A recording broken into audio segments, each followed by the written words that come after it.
Hi, this is Omkar from Supervity, and today I'm going to be throwing out three facts. And your job is to figure out what do they have in common. Fact 1, the Eiffel Tower is located in Berlin. Fact 2, before I joined Supervity, I was a professional jazz saxophonist. And fact 3, the Hubble Space Telescope was the first to detect water on Jupiter's moon Europa. What ties all these three together? Well, they're all completely made up, and not by me, but by a large language model.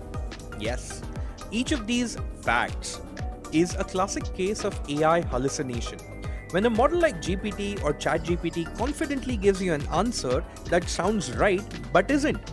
So today, let's unpack this phenomenon. We'll cover what hallucinations are, why they happen, and how you can reduce them in your own AI-powered projects.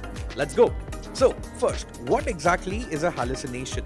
In the AI world, a hallucination is when a model generates something that's factually incorrect, logically inconsistent, and just plain nonsense. But it sounds convincing, which is what it makes it so tricky. And hallucinations come in different flavors. Number 1, contradiction hallucination. The model says one thing, then says the opposite, which is like the sky is blue, and 2 sentences later, it can say the sky is green. The next one is prompt contradiction. You ask for a positive review, and the model replies, the food was awful and the service was worse. Thanks for nothing. Factual errors is the next one. Stuff that is just flat out wrong. Like saying Leonardo da Vinci invented the smartphone.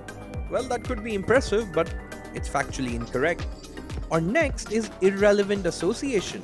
The capital of Japan is Tokyo, and Tokyo is also the name of a character in Money Heist show. Technically true, but totally unhelpful.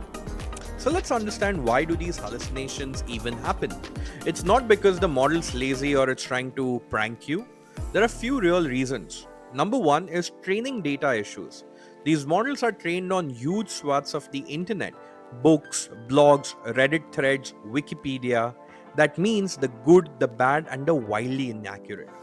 And the ones in the mix, false info can slip through the cracks.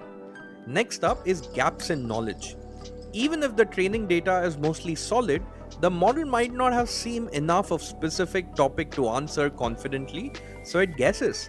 And sometimes guesses sound great until you fact check them. Next up is generation methods. LLMs use algorithms to balance fluency, creativity, and relevance. But sometimes, in the name of sounding natural, they sacrifice the truth.